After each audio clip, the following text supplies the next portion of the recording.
ਜੀ ਆਇਆਂ ਨੂੰ ਦੋਸਤੋ, ਅੱਜ ਤੁਹਾਡੇ ਸਾਹਮਣੇ ਇੱਕ ਕਹਾਣੀ ਲੈ ਕੇ ਹਾਜ਼ਰ ਹੋਏ ਹਾਂ। ਇਸ ਕਹਾਣੀ ਦਾ ਸਿਰਨਾਮਾ ਹੈ ਉਜਾੜਾ ਔਰ ਇਹ ਪੰਚਮ ਵਿੱਚ ਵੀ ਛਪੀ ਹੈ।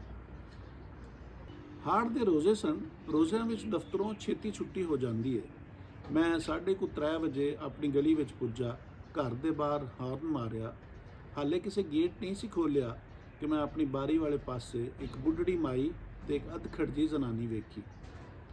ਮੁਹਾਂਦਰੇ ਤੋਂ ਪਠਾਣੀਆਂ, ਸਾਵੇ ਘੱਗਰਿਆਂ ਵਰਗੇ ਚੋਲੇ ਤੇ ਹੱਥ ਵਿੱਚ ਦਾਤਰੀਆਂ। ਤਖਤ ਸ਼ਹਿਰ ਦੇ ਸਾਡੇ ਸੈਕਟਰ ਵਿੱਚ ਅਜਿਹੀਆਂ ਮਾਈਆਂ ਆਮ ਦਿਸਦੀਆਂ ਸਨ। ਸੈਕਟਰ ਦੇ ਨਾਲ ਸਬਜ਼ ਮੰਡੀ ਤੇ ਉਹਨੂੰ ਟੱਪੋ ਤੇ ਨਾਲ ਹੀ ਅਫਗਾਨ ਪਨਾਹੀਆਂ ਦੀ ਵੱਡੀ ਕੱਚੀ ਬਸਤੀ। ਕੱਚੀ ਬਸਤੀ ਦੇ ਮਰਦ ਕੀ ਕਰਦੇ ਸਨ ਇਹ ਤੇ ਨਹੀਂ ਪਤਾ, ਪਰ ਉਹਨਾਂ ਦੇ ਬਾਲ ਮੰਡੀ ਵਿੱਚ ਹੱਥ ਰੇੜੀਆਂ ਬਾਂਹਦੇ ਤੇ ਜ਼ਨਾਨੀਆਂ ਘਾਹ ਕੱਪਦੀਆਂ। ਨਿੱਕੇ ਮੋਟੇ ਭਾਰੂ ਕਟੜੂ ਵਛੜੂ ਰੱਖੇ ਹੋਏ ਹੋਣੇ ਨੇ। ਇਸਲਾਮਾਬਾਦ ਵਿੱਚ ਸਬਜ਼ੇ ਦੀ ਤੇ ਘਾਹ ਦੀ ਘਾਟ ਨਹੀਂ ਹੈ। ਉਹਨਾਂ ਦਿਨਾਂ ਵਿੱਚ ਤੇ ਹਾਲੀ ਬਿਲਡਿੰਗਾਂ ਦਾ ਜੰਗਲ ਵੀ ਨਹੀਂ ਸੀ ਉੱਗਿਆ ਤੇ ਗਰਮੀਆਂ ਵਿੱਚ ਨਾਲਿਆਂ ਦੇ ਕੰਢਿਆਂ ਤੇ ਘਾਹ ਪੁੱਟਦਾ ਤੇ ਜਿਵੇਂ ਹੜ੍ਹ ਆ ਜਾਂਦਾ ਸੀ। ਸਾਡੀ ਗਲੀ ਦਾ ਅੰਤ ਵੀ ਨਾਲੇ ਤੇ ਹੀ ਹੁੰਦਾ ਸੀ ਤੇ ਉਹ ਸਰਪਰ ਉੱਥੋਂ ਹੀ ਆਈਆਂ ਸਨ। ਮੈਂ ਗੌਰ ਨਾਲ ਵੇਖਿਆ ਤਾਂ ਬੁੱਢੜੀ ਮਾਈ ਮੇਰੇ ਵੱਲੇ ਝਾਕ ਰਹੀ ਸੀ। ਮੈਂ ਬਾਰੀ ਦਾ ਸ਼ੀਸ਼ਾ ਹੇਠਾਂ ਕੀਤਾ ਤਾਂ ਉਹਨੇ ਸਣੇ ਦਾਤਰੀ ਹੱਥਾਂ ਨਾਲ ਬੁੱਕ ਬਣਾਇਆ। ਉਹਦੇ ਹੋਠਾਂ ਤੇ ਪਪੜੀ ਜੰਮੀ ਸੀ। ਹਾੜ ਦੇ ਸਾੜ ਵਿੱਚ ਉਹਨਾਂ ਦੁਪਹਿਰ ਕੰਮ ਵਿੱਚ ਲੰਘਾਈ ਲੱਗਦੀ ਸੀ। ਮੈਂ ਆਪਦੇ ਵੱਲੋਂ ਟੁੱਟੀ ਭੱਜੀ ਪਸ਼ਤੋ ਵਿੱਚ ਕਨਫਰਮ ਕਰਨ ਦੀ ਕੋਸ਼ਿਸ਼ ਕੀਤੀ ਕਿ ਉਹ ਪਾਣੀ ਹੀ ਮੰਗ ਰਹੀਆਂ ਸਨ। ਮਾਈ ਨੇ ਮੇਰੀ ਪਸ਼ਤੋ ਦੇ ਜਵਾਬ ਵਿੱਚ ਆਪ ਬੋਲਿਆ। ਪਸ਼ਤੋ ਖਬਰੇ ਉਹਨਾਂ ਦੀ ਜ਼ੁਬਾਨ ਨਹੀਂ ਸੀ ਜਾਂ ਉਹਨਾਂ ਦੀ ਪਸ਼ਤੋ ਹੋਰ ਵੀ ਸੀ। ਗੇਟ ਖੁੱਲ੍ਹਾ ਤਾਂ ਮੈਂ ਘਰੋਂ ਪਾਣੀ ਮੰਗਾਇਆ। ਉਹਨਾਂ ਨਹੀਂ ਪੀਤਾ। ਬੁੱਢੜੀ ਮਾਈ ਦੇ ਮੂੰਹ ਤੇ ਕੁਝ ਸੈਂਕੜੇ ਝੁਰੜੀਆਂ ਸਨ। ਉਹਨੇ ਕੁਝ ਲਫ਼ਜ਼ ਲਾਏ, ਮੇਰੇ ਪੱਲੇ ਨਹੀਂ ਪਏ। ਫਿਰ ਉਹਨੇ ਜੱਗ ਗਲਾਸ ਵੱਲ ਵੇਖਦਿਆਂ ਹੱਥ ਨਾਲ ਬੋਤਲ ਦੀ ਸ਼ਕਲ ਬਣਾਉਣ ਦੀ ਕੋਸ਼ਿਸ਼ ਕੀਤੀ। ਉਹਨਾਂ ਨੂੰ ਖਬਰੇ ਰਮਜ਼ਾਨ ਆਰਡੀਨੈਂਸ ਦਾ ਧੜਕੂ ਸੀ। ਮੈਂ ਇੱਕ ਪਲਾਸਟਿਕ ਦੀ ਖਾਲੀ ਬੋਤਲ ਵਿੱਚ ਪਾਣੀ ਭਰ ਕੇ ਅੰਮਾ ਦੇ ਹੱਥ ਫੜਾਇਆ। ਉਹ ਵਾਹਵਾ ਕੁਝ ਬੋਲੀ। ਮੇਰੇ ਪੱਲੇ ਨਿਰਾ ਤਸ਼ੱਕੁਰ ਹੀ ਪਿਆ। ਬੋਤਲ ਲੈ ਕੇ ਉਹ ਨਾਲੇ ਵੱਲ ਟੁਰ ਪਈਆਂ। ਅਗਲੇ ਦਿਨ ਫੇਰ ਉਸੇ ਟਾਈਮ ਮਾਈ ਉਸੇ ਜ਼ਨਾਨੀ ਨਾਲ ਉੱਥੇ ਹੀ ਖੜੀ। ਦੁਪੱਟਾ ਉਹਨੇ ਸਿਰ ਤੇ ਬੰਨਿਆ ਹੋਇਆ ਸੀ। ਘਾਹ ਖੋਤਣ ਵਾਲੀਆਂ ਜ਼ਨਾਨੀਆਂ ਸਾਡੇ ਵੱਲ ਵੀ ਲੀੜਾ ਸਿਰ ਤੇ ਬੰਨ੍ਹ ਲੈਂਦੀਆਂ ਨੇ। ਉਹਨੂੰ ਵੇਖ ਕੇ ਮੈਨੂੰ ਆਪਣੀ ਮਾਈ ਚੇਤੇ ਆਈ, ਜਿਹਨੇ ਆਪਣੀ ਜਵਾਨੀ ਇੰਝੇ ਹੀ ਵੱਟਾਂ ਬੰਨਿਆਂ ਤੋਂ ਘਾਹ ਖੋਤਣ, ਤਾਲ ਵਾਵਣ, ਖਾਲ ਦਾ ਮਟੀਲਾ ਪਾਣੀ ਪੀ ਕੇ ਬਿਮਾਰ ਹੋਵਣ ਤੇ ਇੰਝੇ ਹੀ ਮਾਲ ਤੇ ਬਾਲ ਪਾਲਣ ਵਿੱਚ ਲੰਘਾਈ। ਮੈਂ ਮਾਈ ਤੇ ਉਹਦੀ ਸਾਥਣ ਨੂੰ ਅੰਦਰ ਬਿਠਾਲ ਕੇ ਸ਼ਰਬਤ ਪਿਲਾਉਣ ਦਾ ਮਤਾ ਪਕਾਇਆ, ਪਰ ਦੋਹੀਂ ਜ਼ਨਾਨੀਆਂ ਗੇਟ ਨਹੀਂ ਟੱਪੀਆਂ, ਜਿਵੇਂ ਉਹਨਾਂ ਨੂੰ ਕਿਸੇ ਹਟਕਿਆ ਹੋਵੇ। ਉਹਨਾਂ ਦੇ ਸੁਭਾਅ ਵਿੱਚ ਖਰਵਾਪਨ ਸੀ। ਰੋਜ਼ ਦੀਆਂ ਬੋਤਲਾਂ 2 ਹੋ ਗਈਆਂ। ਉਹਨਾਂ ਬਾਹਰੋਂ ਆਉਣਾ, ਬੋਤਲਾਂ ਫੜਨੀਆਂ ਤੇ ਲੱਗੇ ਜਾਣਾ। ਪਤਾ ਲੱਗਾ ਬਈ ਰਮਜ਼ਾਨ ਵਿੱਚ ਮੁਹੱਲੇ ਵਾਲੇ ਇਹਨਾਂ ਤੋਂ ਖਿੱਚ ਖਾਂਦੇ ਸਨ ਬਈ ਇਹਨਾਂ ਨੂੰ ਦਿਨੇ ਤੇਹ ਕਿਉਂ ਲੱਗਦੀ ਹੈ।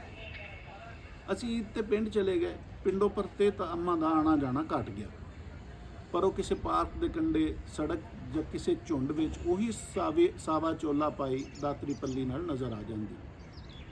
ਇੱਦੋਂ ਪਿੱਛੇ ਰੌਲਾ ਪੈ ਗਿਆ ਕਿ ਸਰਕਾਰ ਨੇ ਅਫਗਾਨਾਂ ਦੀ ਕੱਚੀ ਬਸਤੀ ਖਾਲੀ ਕਰਾਉਣੀ ਹੈ। ਉਹਨਾਂ ਨੂੰ ਜਰਾਇਮ ਪੇਸ਼ਾ ਤੇ ਪਤਾ ਨਹੀਂ ਕੀ ਕੁਝ ਬਣਾ ਦਿੱਤਾ ਗਿਆ।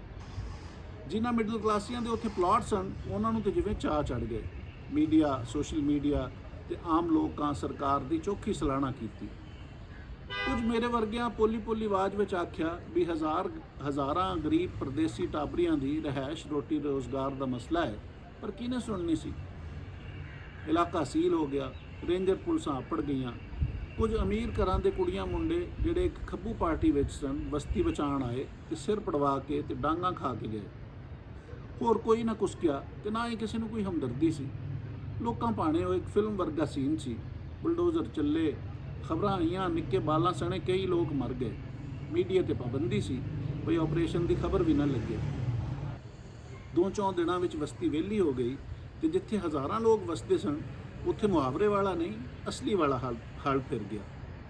ਮੇਰੇ ਵਰਗਿਆਂ ਵੀ 1-2 ਪੋਸਟਾਂ ਤੇ ਨਜ਼ਮਾਂ ਰਾਹੀਂ ਕੁੜੱਤਣ ਕੱਢ ਕੇ ਜ਼ਮੀਰ ਦੀ ਖੁਮਾਰੀ ਦਾ ਇੰਤਜ਼ਾਮ ਕਰ ਲਿਆ।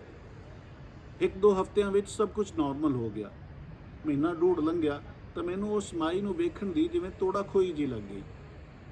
ਗੱਡੀ ਚਲਾਉਂਦਿਆਂ, ਪੈਦਲ ਟੁਰਦਿਆਂ, ਮੰਡੀ ਵਿੱਚੋਂ ਭਾਜੀ ਖਰੀਦਦਿਆਂ ਮੇਰੀ ਨਿਗਾਹ ਜਿਵੇਂ ਉਹਨੂੰ ਲੱਭਦੀ ਰਹਿੰਦੀ। ਜੀ ਕਰਨਾ ਉਹ ਨਜ਼ਰ ਆ ਜਾਏ, ਪਰ ਹੁਣ ਘਾਹ ਕੱਪਣ ਵਾਲੀਆਂ ਜ਼ਨਾਨੀਆਂ ਉਸ ਪਾਸੇ ਦਿਸਣੋਂ ਹੀ ਬੰਦ ਹੋ ਗਈਆਂ ਸਨ। ਕੁਝ ਹਫ਼ਤੇ ਗੁਜ਼ਰੇ ਤਾਂ ਇੱਕ ਦਿਨ ਕਸ਼ਮੀਰ ਹਾਈਵੇ ਦੇ ਪੁਲਿਸ ਲਾਈਨ ਦੇ ਇਸ਼ਾਰੇ ਤੇ ਅਫਗਾਨ ਜ਼ਨਾਨੀਆਂ ਦਾ ਇੱਕ ਝੁੰਡ ਨਜ਼ਰ ਆਇਆ, ਜਿਹੜੀਆਂ ਗੱਡੀਆਂ ਨੂੰ ਹੱਥ ਦੇ ਕੇ ਲਿਫਟ ਮੰਗ ਰਹੀਆਂ ਸਨ। ਇਹ ਸੜਕ ਉਹਨਾਂ ਦੀ ਪੁਰਾਣੀ ਬਸਤੀ ਤੇ ਅੱਗੇ ਪਿੰਡੀ ਦੀ ਢੋਕ ਹੱਸੂ ਵੱਲ ਜਾਂਦੀ ਹੈ। ਮੇਰੀ ਗੱਡੀ ਨੂੰ ਵੀ ਇਸ਼ਾਰਾ ਹੋਇਆ। 3-4 ਜ਼ਨਾਨੀਆਂ ਅੰਦਰ ਵੜ ਆਈਆਂ। ਮੁੜ ਕੇ ਤੇ ਤੰਦੂਰ ਦੀਆਂ ਤਾਜ਼ੀਆਂ ਰੋਟੀਆਂ ਨਾਲ ਰਲੀ ਮਹਿਕ ਗੱਡੀ ਵਿੱਚ ਖਿਲਰ ਗਈ। ਮੈਂ ਸ਼ੀਸ਼ੇ ਵਿੱਚ ਵੇਖਿਆ ਤੇ ਉਹੀ ਮੇਰੀ ਮਾਈ ਵਰਗੀ ਮਾਈ ਪਿਛਲੀ ਸੀਟ ਤੇ ਬੈਠੀ ਸੀ। ਅੱਖਾਂ ਨੇ ਕੋਈ ਹਾਲ ਪੁੱਛ ਲਿਆ ਹੋਵੇ ਤਾਂ ਪਤਾ ਨਹੀਂ, ਮੂੰਹੋਂ ਕੁਝ ਨਹੀਂ ਬੋਲੇ, ਨਾ ਉਹ ਨਾ ਮੈਂ। ਬੋਲਦੇ ਵੀ ਤੇ ਕਿਹੜੀ ਸਮਝ ਆਣੀ ਸੀ। ਮੋਰਲੀ ਸੀਟ ਤੇ ਬੈਠਣ ਵਾਲੀ ਜ਼ਨਾਨੀ ਨੂੰ ਮਾੜੀ ਮੋਟੀ ਉਰਦੂ ਆਉਂਦੀ ਸੀ। ਉਹਨੇ ਦੱਸਿਆ ਵੀ ਆਪਰੇਸ਼ਨ ਪਿੱਛੋਂ ਸਭ ਕੁਝ ਖਿੰਡ ਪੁੰਡ ਗਿਆ। ਉਹਨਾਂ ਵਿੱਚੋਂ ਕੁਝ ਲੋਕ ਢੋਕ ਹੱਸੂ ਦੇ ਕਿਸੇ ਸੁੰਝੇ ਥਾਂ ਤੇ ਤੰਬੂ ਲਾ ਕੇ ਰਹਿੰਦੇ ਨੇ ਕਿ ਜ਼ਨਾਨੀਆਂ ਸਭ ਰਲ ਕੇ G9 ਦੇ ਕਿਸੇ ਤੰਦੂਰ ਤੋਂ ਰੋਟੀਆਂ ਪਿੰਨ ਕੇ ਲਿਆਂਦੀਆਂ ਨੇ, ਜਿੱਥੇ ਸ਼ਾਮੀ 5 ਵਜੇ ਮੁਫਤ ਰੋਟੀਆਂ ਵੰਡੀ ਦੀਆਂ ਨੇ। ਢੋਕ ਤੋਂ G9 12-15 ਕਿਲੋਮੀਟਰ ਦੀ ਵਾਟ ਹੈ ਤੇ ਉਹ ਇੰਜ ਹੀ ਟੋਟਿਆਂ ਵਿੱਚ ਲਿਫਟਾਂ ਮੰਗ ਕੇ ਜਾਂ ਤੁਰ ਕੇ ਇਹ ਪੈਂਡਾ ਕਰਦੀਆਂ ਨੇ। ਮੈਂ ਉਹਨਾਂ ਨੂੰ IJP ਰੋਡ ਦੇ ਮੱਥੇ ਤੇ ਲਾ ਦਿੱਤਾ। ਮੇਰਾ ਦਫ਼ਤਰੋਂ ਘਰ ਆਪੜਨ ਦਾ ਰਾਹ ਉਹੀ ਸੀ ਤੇ ਟਾਈਮ ਵੀ ਰਲ ਹੀ ਜਾਂਦਾ ਸੀ, ਪਰ ਘੱਟ ਹੀ ਹੋਇਆ ਕਿ ਸਾਵੇ ਘੱਗਰੇ ਵਾਲੀ ਮੇਰੀ ਮਾਈ ਵਰਗੀ ਮਾਈ ਵੀ ਲਿਫਟ ਲੈਣ ਵਾਲੀਆਂ ਵਿੱਚ ਹੋਵੇ। ਟਾਈਮ ਦਾ ਅੱਗਾ ਪਿੱਛਾ ਹੋ ਜਾਂਦਾ ਹੋ ਸੀ।